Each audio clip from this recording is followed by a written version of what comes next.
Hi guys, I'm a bit heavy with a cold today.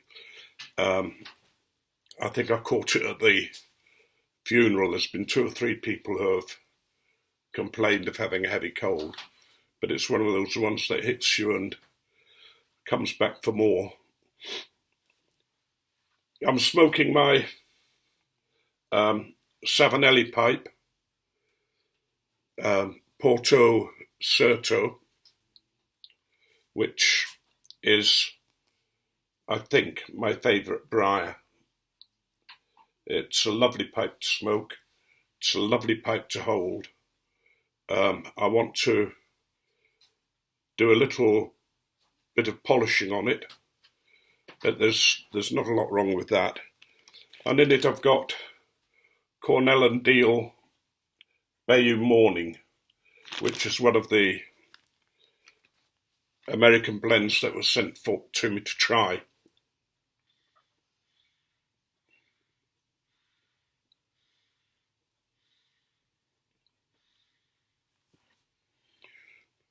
When I smell the bag, I sort of get a chocolatey smell, which is unusual because it says that it's probably got no additional flavour.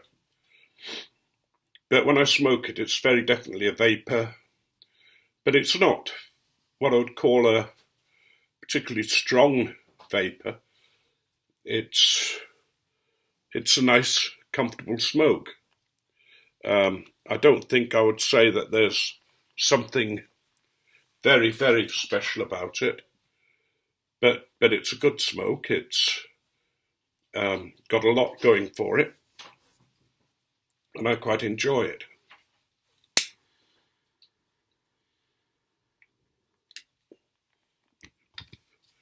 But I'm not very good at getting flavours at the best of time, and with a heavy cold, it's just about impossible. But anyway, I'm responding to 100 sub giveaway by PEGLEG PIPER. He asks for our favourite blend and 3 other smokes, which I find quite difficult because I often think to myself that my favourite blend is the blend that I'm smoking today. My favourite blend really, I suppose, has to be Hobbit Swede, and that's this one. That's the Hobbit Swede put together by the tobacco company, and I've got some that I've put together myself, which isn't too bad. Lacks a little push on the cherry side, I think, but anyway. One of my other one of the 3 blends that I would come forward with is Dunhill Early Morning Pipe. It's just a nice pipe for what it says for early morning. It amazes me how conservative we are as pipe smokers. You know, if it says evening blend on it, we tend to smoke it for the evening. If it says morning blend, we tend to smoke it in the morning. One of my other regular blends, and one of my favourites, is a blend called Oriental Dream. And there are very few people in the world who have ever tasted this. I think you could count them on one hand maybe, or 2 hands. It's partly because it was blended by my son and is a Balkan blend, an Oriental blend, rather. I tend to think of Balkans and Orientals in the same type and tobacco. But it's a lovely blend. It's got a nice taste about it. And it's, you know, one of my favourite types of blend is an Oriental. One of the other things we were asked to consider were turning points of our lives where we've had to go outside on the, you know, outside our comfort zones really, and the effect that they had.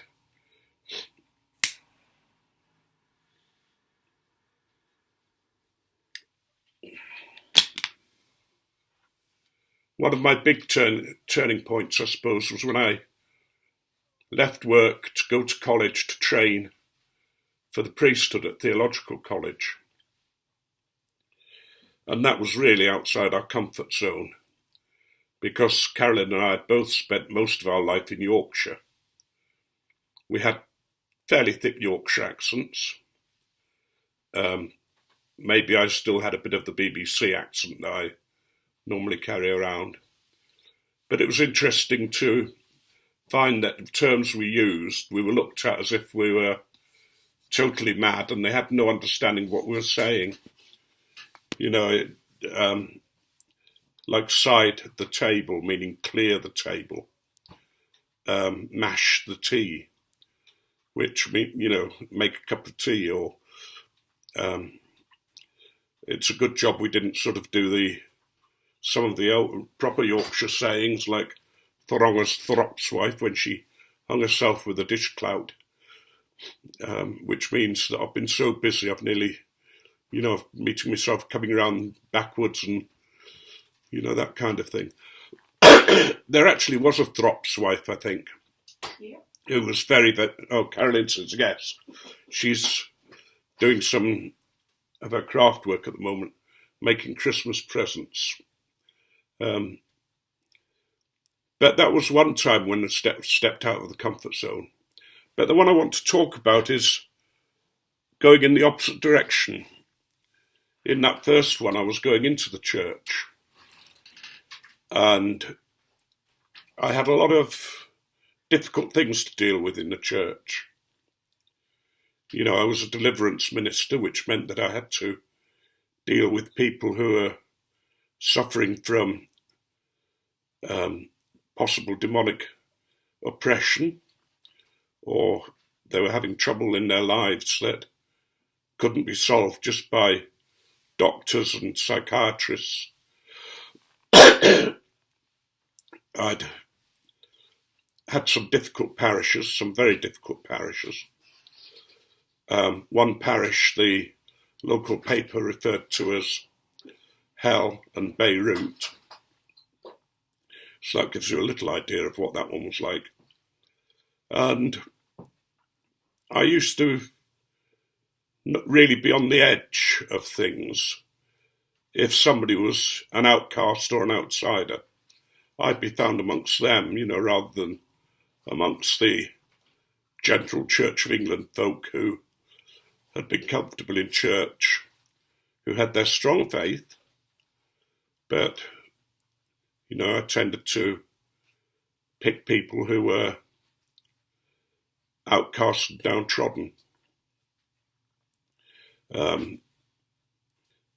But anyway, but the other move was I'd had a big breakdown and I had to retire from the church through ill health.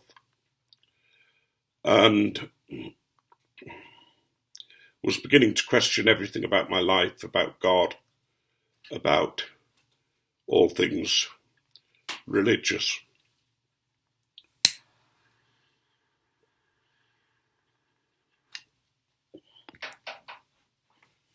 I was involved in a local church where we'd retired to. I preached quite regularly, celebrated communion quite regularly. But I was beginning to feel that there was something wrong, something that didn't quite fit for me. I disliked the way the Church of England was going. You know, if you can't trust the people in charge to do what's honest and truthful, but hear them come out with a statement and then do quite the opposite, it began to make me wonder where I should be. But the hardest thing about that was I'd served God, if you like, for 20 odd years. And it's always difficult to change that because your friends say that you've been distracted by the devil, that you've been led astray. Your best friends just look confused. They know you're the same person you ever were. And they know you're not an evil person. So they can't sort of come to terms with it. So to take that final step outside that body of faith and say, I'm sorry, at best I'm agnostic, and at worst, as far as you're concerned, I'm an atheist. I still have a spirituality. I still meditate. I still think of a divinity, a sacredness. But it's a sacredness in all things. I'm not saying that all things are God, but I'm saying that God is in all things and in every one of us, every person, if there is a God, but there's certainly a sacred space. That was a very hard thing to do, to admit to people that you'd changed. Most of my friends have stayed friends and still love me and pray for me regularly. They think I'm going to swing back, and who knows? You never can tell. I'm always doing the unexpected.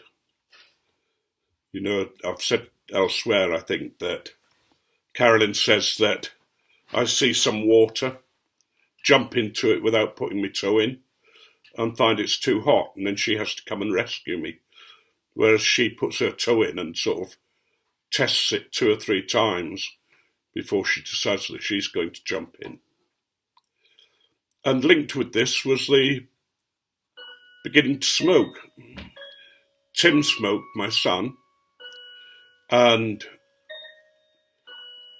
there was something sort of quite attractive about the idea of smoking a pipe. It seems to fit in with the way I was feeling as a person.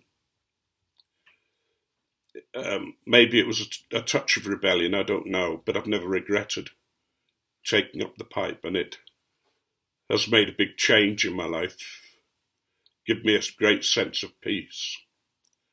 And since I made the move and have become comfortable with it, I've been happier than I've ever been throughout my life.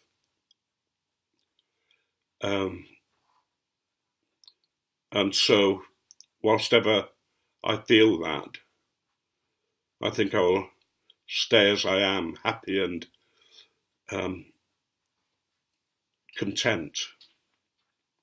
And I've done things that I never thought I would do. For a short while I rehearsed with a choir. But unfortunately I'm, again, an individualist. I love the deep bass voice. And the Russian Orthodox bass at that, the octavist, who's way down there. And that doesn't fit in with an English choir, because English choirs are very special. They've got a special way of singing.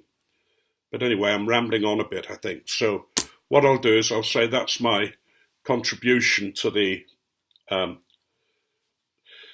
giveaway. I'm going to finish with a joke, as I normally do. There was a 92-year-old man walking through a park, and he sees a talking frog, and he picks up the frog, and the frog says, "If you kiss me, I'll turn into a beautiful princess and be yours for the whole week." The old man puts the frog in his pocket, and the frog screams, "Hey, if you kiss me, I'll turn into a beautiful princess and you can have me for the whole week." But the old man continues walking and occasionally saying to the frog, "I heard you, I heard you." And the frog says, "Look, what's up? Why won't you kiss me?" And he says, "Well, when you get to my age, having a talking frog's probably the best thing in your life."